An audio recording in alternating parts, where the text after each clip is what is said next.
요나서 이 처음 부분을 읽고 나서 좀 불편한 마음 들지 않으십니까? 좀 충격적인 마음 들지 않습니까? 하나님께서 요나에게 말씀을 주시는데, 그것도 육성으로 주시는데, 너 니느웨로 가라. 그래서 심판을 얘기해라. 뒤에 4장에 보면, 3장 4장에 보면 40일이 지나면 니느웨가 망하리라, 이런 말씀을 전하라고 하셨던 것 같습니다. 그런데 이 요나가 그 말씀에 순종합니까? 거역합니까? 거역을 하고 있는 거죠. 그래도 됩니까? 하나님이 직접 말씀을 하셨는데 선지자가 불순종하고 심지어 도망치고 있는 겁니다. 선지자 반란 사건이죠. 선지자 항명 사건, 선지자 도망 사건을 이 초반에 이야기하고 있기 때문입니다. 간이 부은 것 같이 보이는 거죠. 더 충격적인 것은 무엇인가 하면 이 요나가 선지자이기 때문입니다. 사람들이 불순종한 것은 충격이 아닙니다. 그렇죠? 사람들이 거역하고 말 안 듣고 하나님 말씀 안 듣고 그렇게 사는 것은 충격적인 것이 아닙니다. 늘상 그렇게 해왔습니다. 사실 순종하는 게 더 충격적이죠. 하나님 말씀 잘 듣고 산다는 말이 오히려 충격적일 수 있습니다. 그런데 이 요나는 하나님께 부르심을 받은 하나님의 선지자입니다. 그 말은 다른 사람들 다 하나님 말씀 안 들어도 나는 하나님의 말씀을 순종해야 할 사람이라고 하는 그 자기 인식이 있는 사람이어야 하기 때문입니다. 또는 수많은 사람들이, 세상 모든 사람들이 하나님 말씀 안 들어도 거역해도 저 사람만은 하나님 말씀에 순종해야 할 사람이라고 기대하는 사람이 바로 이 선지자이기 때문입니다.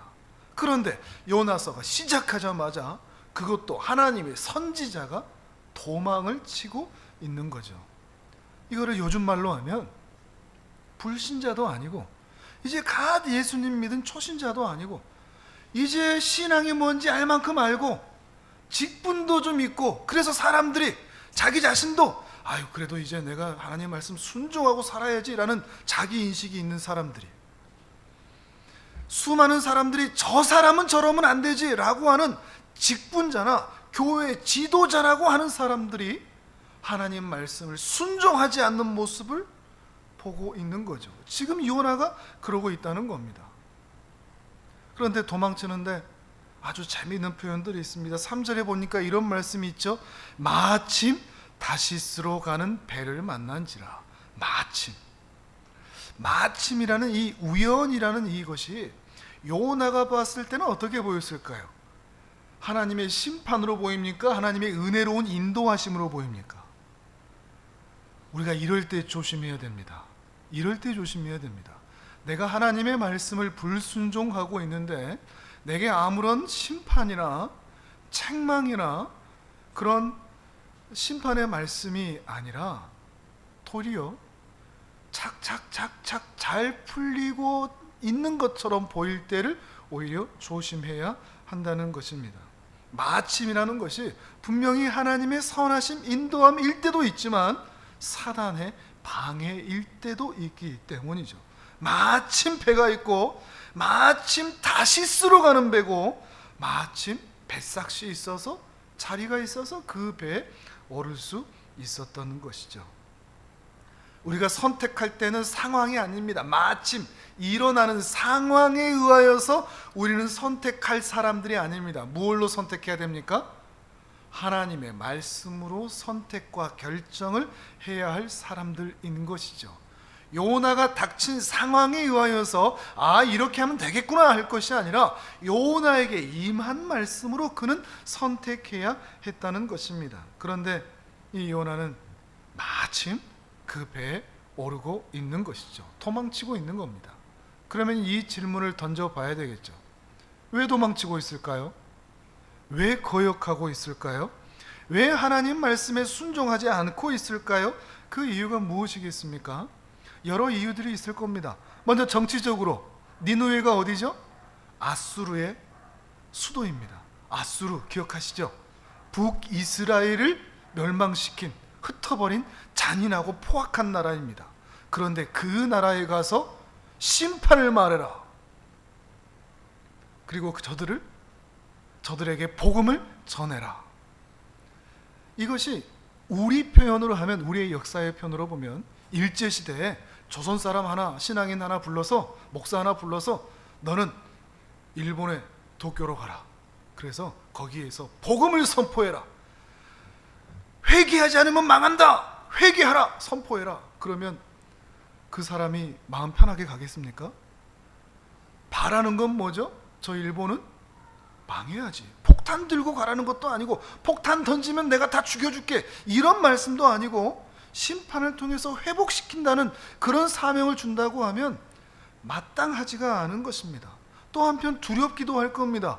그 강대국가 한복판에 간다는 것, 그 동경 중심에서 심판을 선포한다는 것, 그 강심장이 아니면 할 수가 없는 것이죠. 두려울 것입니다.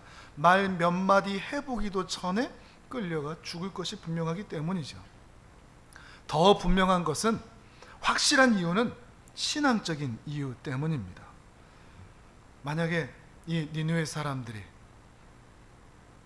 이 복음의 메시지를 듣고, 회개의 메시지, 심판의 메시지를 듣고 진짜로 회개할까 봐, 사실 우리도 그러지 않습니까?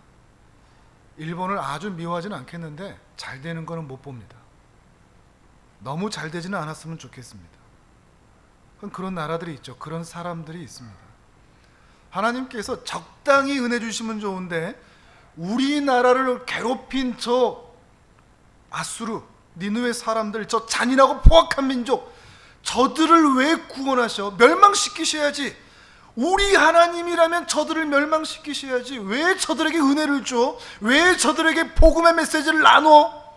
죽이셔야지. 이런 마음이 그 안에 있는 것입니다. 우리도 그렇지 않습니까? 저 사람에게는 하나님께서 은혜 베풀지 않으셨으면 좋겠다. 나를 괴롭게 한 사람들, 나를 힘들게 한 사람들, 그 사람들이 예수 안 믿었으면 좋겠다. 큰 사고 만났으면 좋겠다. 일이 안 풀렸으면 좋겠다. 그들이 잘 되는 것을 볼 수가 없는, 어떻게 저런 사람이 우리 개인에게, 또는 우리 가족을, 또는 우리 직장을, 또 이 나라를 힘들게 한 어떤 단체나 어떤 사람을 향해서 우리는 이런 감정을 가질 수도 있다는 것이죠. 한편 우리 자신의 모습을 보면 이 요나의 도망이 이해가 되기도 하는 것입니다. 그러면 이렇게 불순종하고 도망치는 요나, 하나님께서 어떻게 하셔야 될까요? 여러분이라면 어떻게 하시겠습니까? 4절을 같이 한번 읽어보실까요? 함께 읽습니다. 시작. 여호와께서 큰 바람을 바다 위에 내리심에 바다 가운데에 큰 폭풍이 일어나 배가 거의 깨지게 된지라. 아멘. 그러나 주의하실 게 있습니다. 이 큰 바람과 폭풍, 이거는 채찍질이 아닙니다. 넌 내 말 안 듣고 도망쳐? 이게 아닙니다. 그럼 뭘까요? 하나님께서는 이 요나를 기어이 어디로 끌고 가실까요? 니느웨로 데리고 가실 겁니다. 잡아채서 붙잡아서 너 이리 와. 때로는 하나님께서 우리가 있어야 할 자리로 데리고 가시는데, 때로는 강하게 채찍질을 통하여서, 강한 바람을 통하여서 부르실 때도 있고, 때로는 달콤한 말로 어르고 달래시면서 우리를 그 자리로 이끌어갈 수 있는 겁니다. 그러니 이것은 단순하게 때리는 게 아니라 끌고 오시는 겁니다. 붙잡으시는 겁니다. 그래서 하나님께서 원하시는 자리로 데리고 가기 위해서 이 큰 바람과 폭풍을 그 하나님의 은혜의 도구로 사용하고 계시는 것이죠. 우리 같으면 어떻게 해야 됩니까? 말 안 들으면 패야죠. 세상에 요나밖에 없습니까? 선지자가 요나밖에 없나요? 선교사 가용 자원이 요나밖에 없습니까?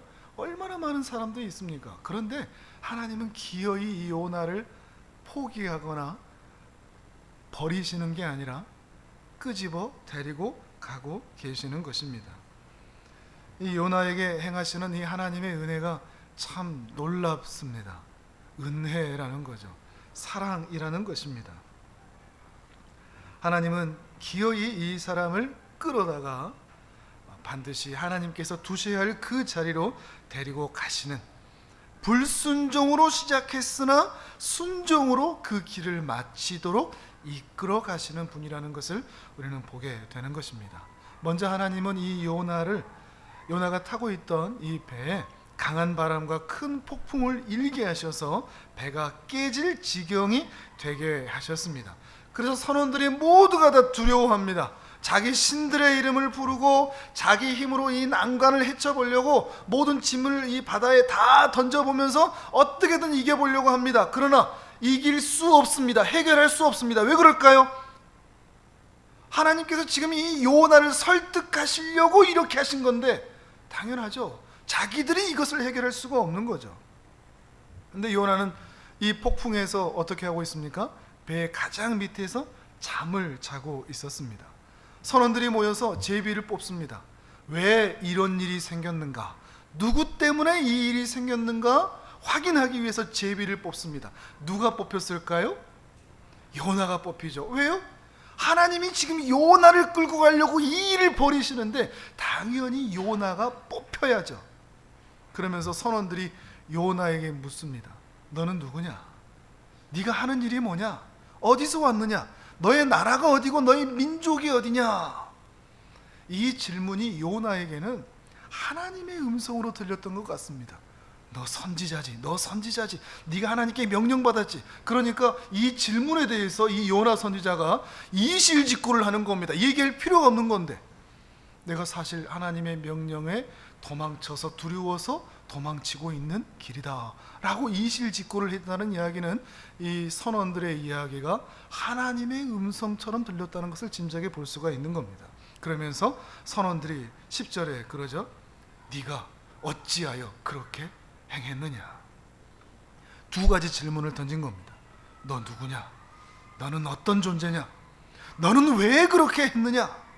어찌하여 그렇게 행했느냐라고 던지고 있는 거죠.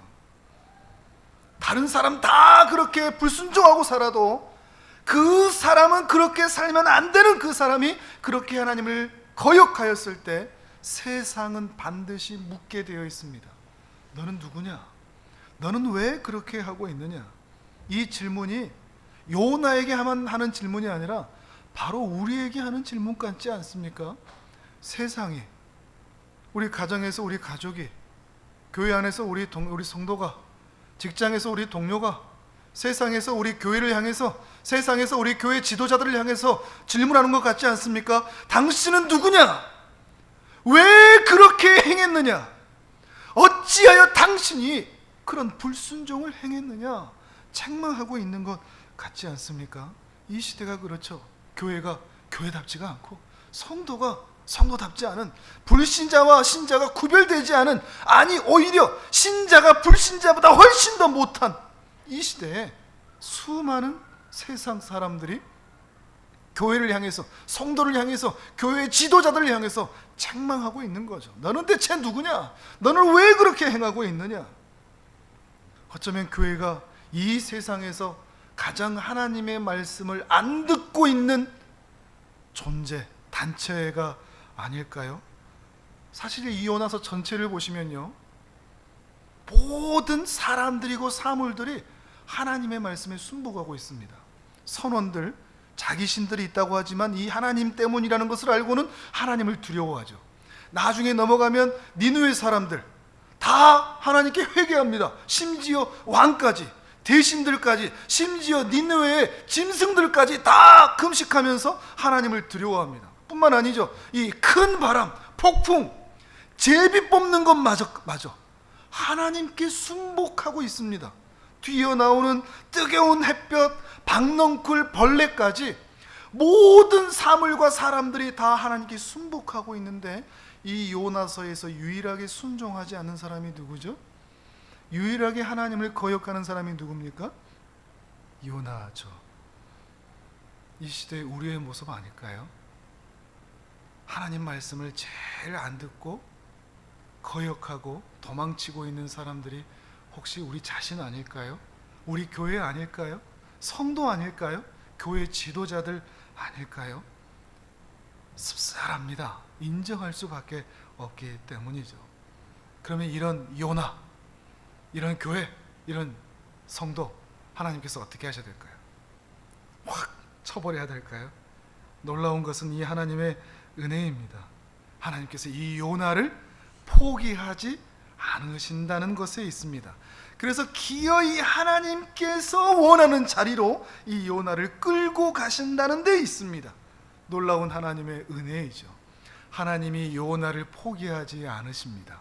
마찬가지로 우리 모습이 늘 불순종과 거역이지만 우리를 포기하지 않으시는 줄을 믿습니다. 이 시대의 교회도 하나님께서 포기하지 않으실 줄을 믿습니다. 기어이 하나님께서 원하는 자리로 이끌어 가실 줄을 믿습니다. 그저 하나님의 놀라운 은혜이며 하나님의 열심인 것입니다. 이렇게 요나가 제비에 뽑혔습니다. 그리고 우여곡절 끝에 바다에 던져지게 되는데 선원들은 끝까지 이 요나를 바다에 안 던지려고 합니다. 좋은 마음을 가지고 있는 거죠. 그런데 그럴 수가 있습니까? 하나님께서 하시는 일인데 바다의 폭풍이 더 거세지죠. 어쩔 수 없이 이 요나를 바다에 던집니다. 바다가 어떻게 되었을까요? 파도가 어떻게 되었을까요? 잠잠해지죠. 그러면서 요나 1장은 이렇게 마무리를 하고 있습니다. 1장 17절의 말씀을 우리 같이 읽습니다. 시작. 여호와께서 이미 큰 물고기를 예비하사 요나를 삼키게 하셨으므로 요나가 밤낮 3일을 물고기 뱃속에 있으니라. 아멘. 이 말씀이 은혜롭지 않습니까? 이미 큰 물고기를 예비하셨다. 착착착착 하나님께서는 하나님의 일을 요나를 위해서 진행하고 계셨던 겁니다. 이미 그 큰 물고기를 예비하셨다는 것입니다. 뭐 하시려고요? 요나를 붙잡고 하나님이 원하시는 자리로 끌고 가기 위해서이죠. 그런데 떨어지자마자, 그 바다에 던져지자마자 물고기 뱃속으로 들어간 것은 아닌 것 같습니다. 죽을 고생을 한 것 같습니다. 5절과 6절을 보시면요, 바다 풀이 내 머리를 감쌌다. 6절을 보시면 내가 산의 뿌리까지 내려갔다 그럽니다. 무슨 말이겠습니까? 산의 뿌리라는 것은 바다의 제일 밑바닥까지 꼬르륵 내려갔다는 이야기죠. 우리가 흔히 하는 말 있죠. 인생의 바닥을 친 거죠. 그렇게 내려가는 동안 얼마나 괴로웠겠습니까? 즉시 물고기로 삼켜주시면 얼마나 좋습니까? 그러나 하나님께서는 그렇게 하지 아니하시고 죽을 고생 경험케 하시고 그리고 대기시켜 놓으셨던 그 큰 물고기로 요나를 삼키게 하신 것입니다. 그런데 이 물고기 뱃속에 사람이 3일 동안 살 수 있을까요? 사람이 들어갈 만한 물고기는 실제로도 많이 발견이 됩니다. 그런데 창조의 질서에 의하면 사람이 물고기 뱃속에서 살 수 없습니다. 그런데 어떻게 살았을까요? 누가 하셨다는 이야기입니까? 하나님이 하셨다는 증거죠. 가능할까요? 가능하죠. 하나님이 하시는데요. 처녀가 아이를 잉태하는 게 가능합니까? 가능하죠. 하나님이 하시기 때문에요. 단 한 사람 요나를 이끌기 위해서 하나님께서는 창조 질서를 깨뜨리시고 물고기 뱃속에서 살게 하셨고 온 인류를 구원하시기 위해서 처녀가 아이를 잉태하도록 하나님께서는 일하셨던 것이죠. 하나님이 하시면 가능한 것입니다. 그리고 2장은 요나의 기도인데 그 3일 동안 하나님 앞에 철저하게 성전에 계신 하나님의 은혜를 구하면서 기도했던 것 같습니다. 그 안에서 얼마나 많은 은혜와 또는 순종의 자세와 각성의 시간이 있었겠습니까? 그리고 때가 되었다고 여기셨는지 하나님께서는 요나를 육지에 토해내십니다. 그렇게 해서 3장으로 넘어오는데 이렇게 죽을 고생했으니 이제 요나 선지자가 제대로 주님의 일을 감당해야 되겠죠? 우리도 그런 기대감이 있지 않습니까? 큰 고생하고 나서 죽을 고생하고 나서 하나님께서 얼마나 능력이 있는 분인지 경험했으니까 이제는 선지자답게 부르심을 받은 사람답게 행해야 될 것이라고 기대하지 않습니까?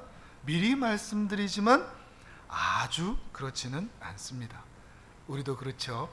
죽을 고생 넘겼다고 해서 바로 믿음이 단단해지는 것은 결코 아니더라 하는 것을 우리도 잘 알고 있습니다. 뭔가 하고 있는 것처럼은 보입니다. 그러나 그 내면에 아주 동의하여 따라가고 있지 않다는 것을 우리는 보게 되는 것입니다. 그리고 나서 이제 하나님의 말씀이 두 번째 요나에게 임했다라고 3장 1절은 시작을 하고 있습니다. 일어나 저 큰 성읍 닌느웨로 가서 내가 너에게 명한 바를 그들에게 선포하라 라고 말씀하신 거죠. 이 말씀이 좀 은혜롭습니다. 두 번째로 요나에게 임했다. 이 말을 다시 또 풀어서 얘기하면 다시 기회를 주셨다는 거죠. 세컨 찬스. 다시 기회를 주시는 하나님. 우리 하나님은 이런 분이시라는 거죠. 다시 기회를 주시는 하나님. 불순종했다고, 거역했다고, 도망쳤다고 포기하거나 버리시는 게 아니라 다시 기회를 주시는 하나님. 우리도 이렇게 기도했으면 좋겠습니다.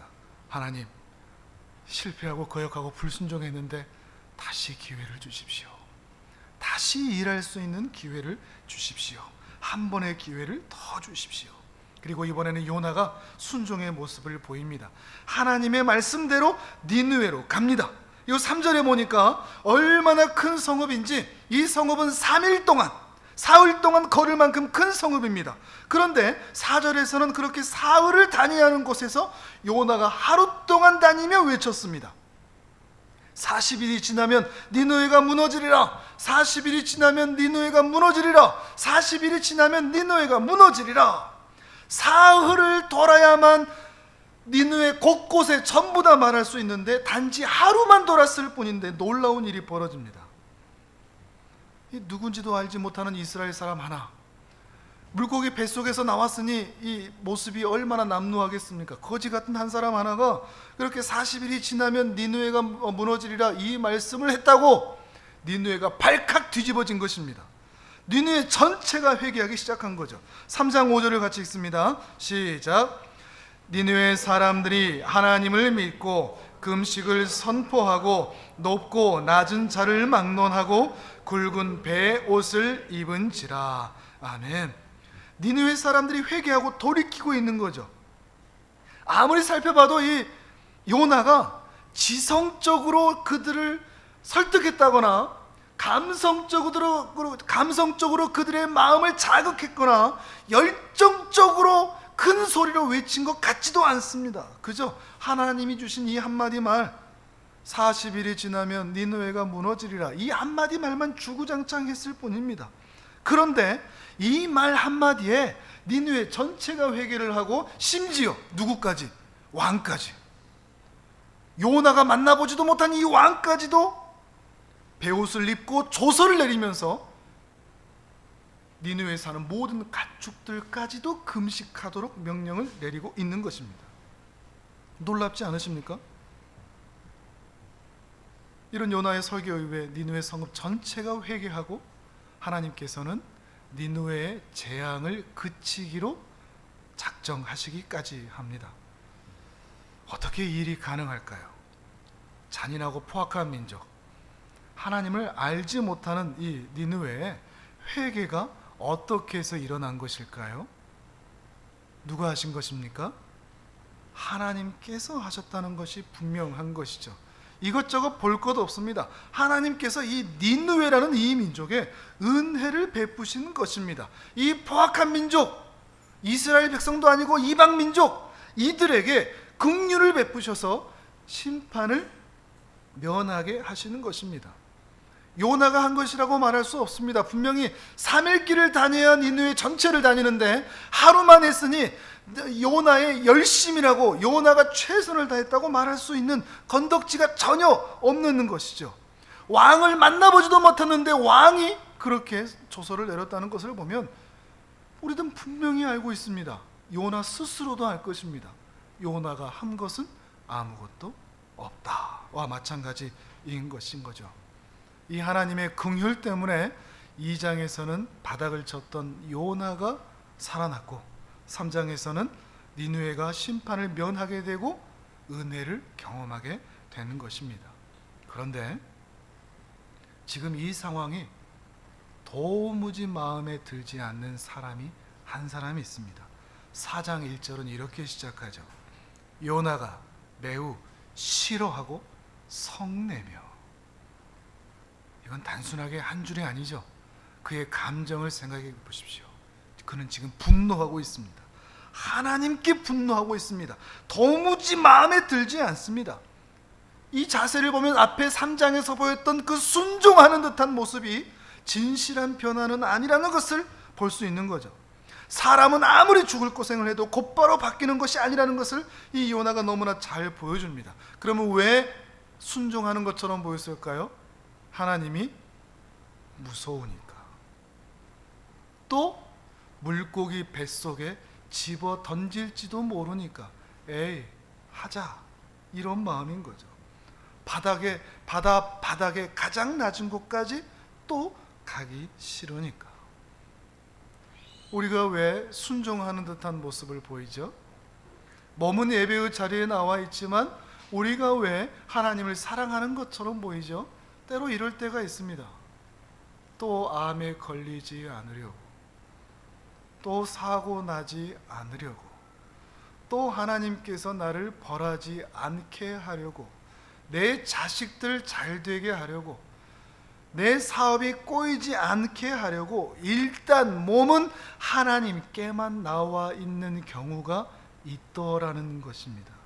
그러나 정작 중요한 마음은 하나님 앞에 나와 있지 않은 경우도 있더라 하는 것이죠.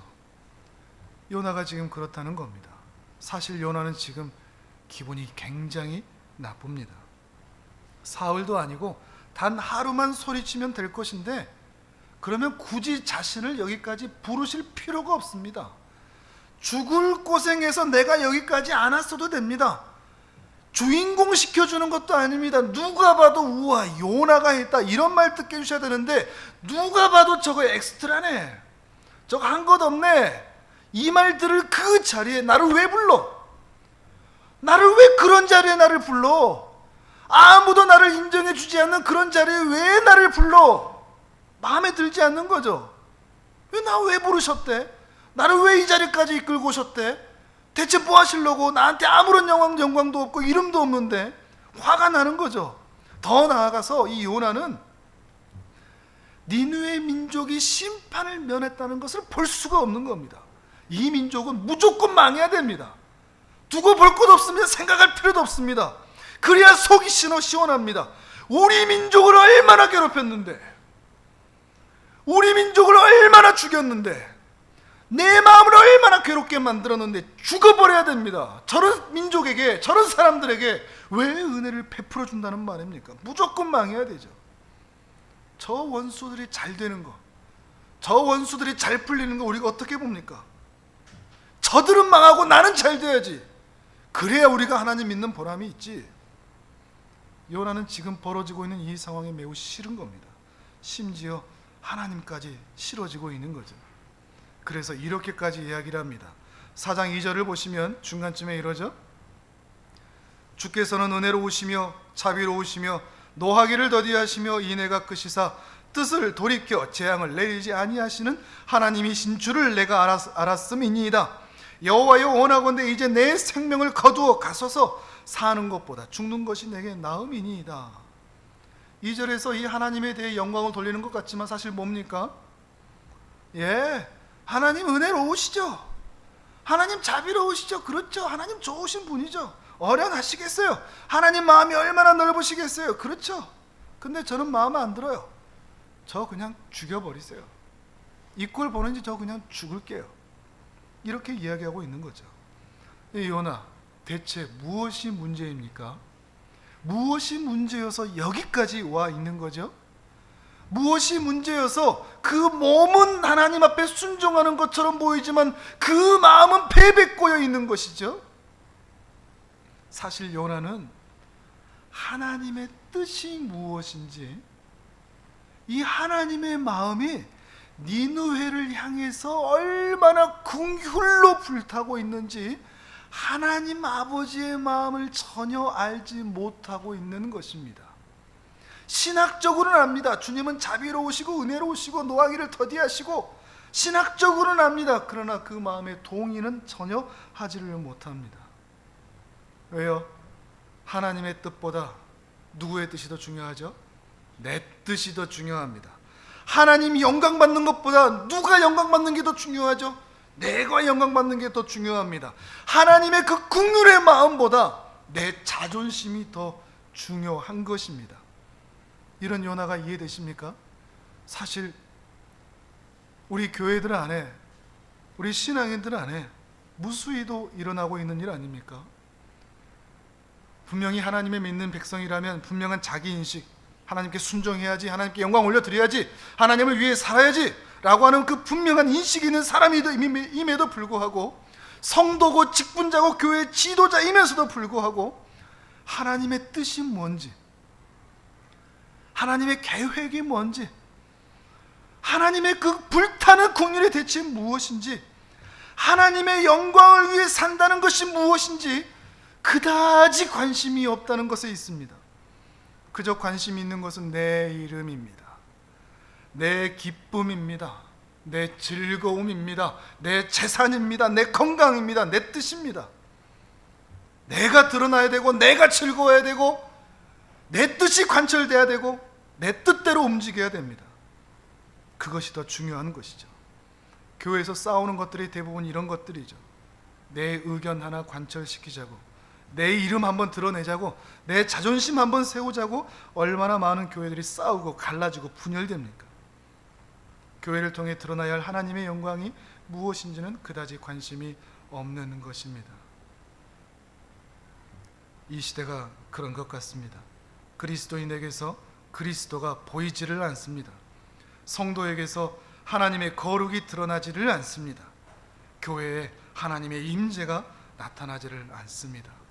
요나에게서 하나님의 긍휼의 마음이 전혀 드러나지 않듯이 오늘 우리에게서 하나님의 마음이 흘러나가지를 않습니다.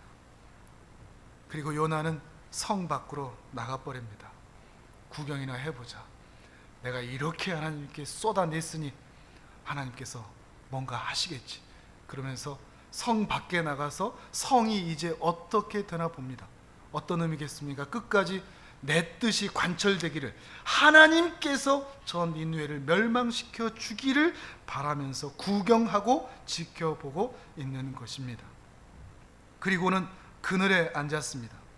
그런데 하나님께서는 참 자상하시기도 합니다. 요나에게 박넝쿨을 준비하셔서 요나를 뜨거운 햇볕에서 가려주십니다. 6절에 보면은요, 4장 6절에 보면 그늘이 생겼으니까 요나가 매우 기뻤다고 얘기합니다. 요나서 전체에 요나가 기뻐하고 행복하는 것은 이거 딱 한 번 나옵니다. 언제요? 내가 대접받으니까, 내가 좋아지니까. 우리 인간이 이렇습니다. 철저하게 나중심, 자기중심, 이기적인, 내가 좋으니까 그때서야 기뻐한다고 말하는, 내가 행복해지니까 하나님의 은혜라고 말하는, 똑같죠? 우리 자신의 모습과 너무나 똑같은 것입니다. 그런데 하나님께서 다시 벌레를 준비하셔서 이튿날 박넝쿨을 다 갉아 먹게 하셨습니다. 그늘이 사라지죠. 뜨거운 햇볕이 요나를 쏩니다. 그래서 요나가 또 성을 냅니다. 9절에는 또 뭐라고 얘기하죠? 우리 9절을 같이 한번 읽어보겠습니다. 시작. 하나님이 요나에게 이르시되 내가 이 박넝쿨로 말미암아 성내는 것이 어찌 옳으냐 하시니 그가 대답하되 내가 성내어 죽기까지 할지라도 옳으니이다 하니라. 아멘. 요나서 마지막 대답인데 마지막까지 이렇죠. 내가 옳아요. 이게 요나고 이게 우리 자신의 모습이죠. 내가 옳아요. 내가 성내어 죽더라도 내가 옳아요. 끝까지 자신이 옳다고 얘기하는 요나의 대답이 매우 기가 막힙니다.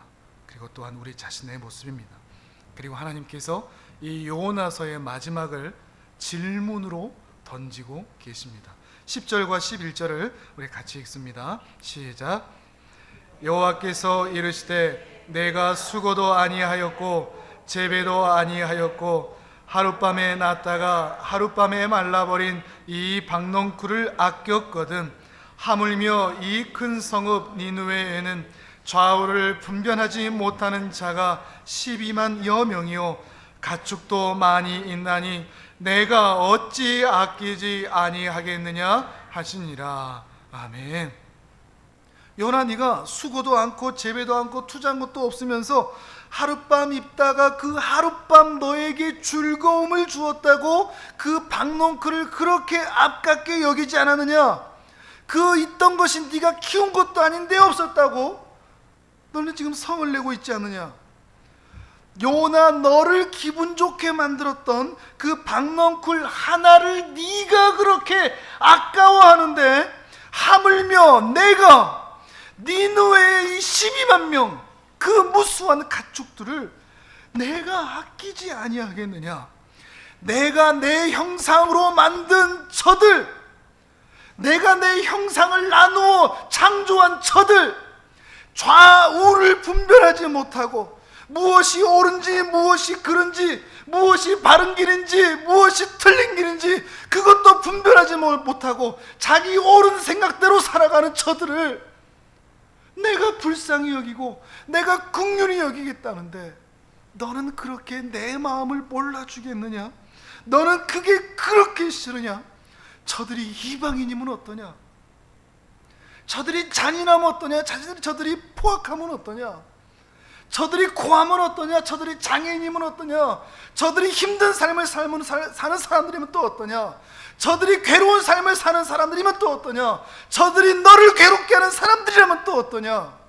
내가 나의 형상을 나눈 저들을 내가 사랑하겠다는데, 이미 나의 사랑을 받은 하나님의 사람인 네가, 선지자인 네가 그게 그렇게 싫으냐? 내 마음을 그렇게 몰라주겠느냐? 말씀하신 질문인 것이죠. 이 말씀을 하시고 요나서는 끝을 맺고 있습니다. 이 마지막 질문 던지기 위해서 하나님께서는 이 어마어마한 일들을 진행해 오셨다는 것입니다. 그리고 요나에게만이 아니라 요나의 반응이 나타나지 않죠? 요나 어떻게 됐을까요? 어떻게 됐을까요? 4장 끝까지는 요나가 변화된 것처럼 보이지 않습니다. 이 뒤에 어떻게 되었을까요? 저는 확신합니다. 요나는 변화되었을 겁니다. 왜요? 하나님은 실패하지 않으시기 때문입니다. 우린 그것을 믿습니다. 요나는 결코 실패했을 리가 없습니다. 하나님께서 요나를 이끌어 가셨기 때문에 하나님께서는 이 요나를 분명히 변화시키셨을 것입니다. 마찬가지로 요나를 포기하지 않으셨듯 오늘 우리도 하나님께서 포기하지 않으실 줄을 믿습니다. 오늘 우리 교회도 포기하지 않으실 줄을 믿습니다. 이 요나서 전체를 통해서 하나님께서 말씀하고자 하시는 것이 무엇일까요? 하나님의 백성들에게 질문을 던지고 계시는 겁니다. 불순종하고 거역하는 신자들에게, 그리고 그 불순종하는 요나를 순종의 길로 데리고 가시면서 참된 순종이 무엇인지를 알려주고 계시는 것입니다. 불순종은 뭡니까? 그저 율법 안 지키고 계명 안 지키는 것 정도가 아닙니다. 계명을 지키고 안 지키고의 문제가 아니라 하나님의 마음을 모르니 지킬 수가 없는 것이죠. 그렇다면 결국 순종은 뭐죠? 하나님의 마음을 아는 것입니다. 지키고 안 지키고 몸만 가 있는 게 아니라 하나님의 마음을 아는, 하나님의 눈물이 어느 곳으로 향해 있고 하나님이 저 니느웨마저도 사랑하신다는 것을 아는, 저 원수들마저도 사랑하신다는 것을 아는 그 마음, 그 마음을 아는 자가 진실로 순종할 수 있다는 것입니다. 하나님께서 우리에게 그러한 아버지의 마음을 가지기를, 이해해 주기를, 같은 마음을 품어 주기를 원하시면서 이 요나서를 오늘 우리에게 말씀하고 계시는 것입니다. 물론 이것은 우리 노력으로 안 됩니다. 그저 하나님의 은혜가 필요합니다. 그래서 중간에 나와 있던 그 말씀, 두 번째 임하시되 하나님 저희에게 다시 기회를 주십시오. 우리가 얼마나 우리에게 마음에 들지 않은 사람들을 미워했습니까? 하나님의 긍휼은 온 세상을 덮고 있는데 우리의 마음은 종지 그릇처럼 내 주변은 내 안에서만 머물기를 바랬던 우리의 마음이 아니겠습니까? 하나님, 저에게 또 우리 교회에 다시 기회를 주십시오. 아버지의 마음처럼 온 세상을 품을 수 있는 넓은 마음을 저희에게도 주십시오. 그래서 아버지의 마음을 닮아 아버지 대신 제가 가고, 아버지 대신 제가 섬기고, 아버지 대신 제가 도닥여주는 그런 아버지의 마음을 가진 신앙인으로 살아갈 수 있도록 도와주십시오. 은혜를 베풀어 주십시오. 이것이 우리의 기도가 되기를 바랍니다. 이 말씀이 여러분의 생애에 임하여 이루어지는 복된 은혜가 있기를 주님의 이름으로 축복합니다. 아멘.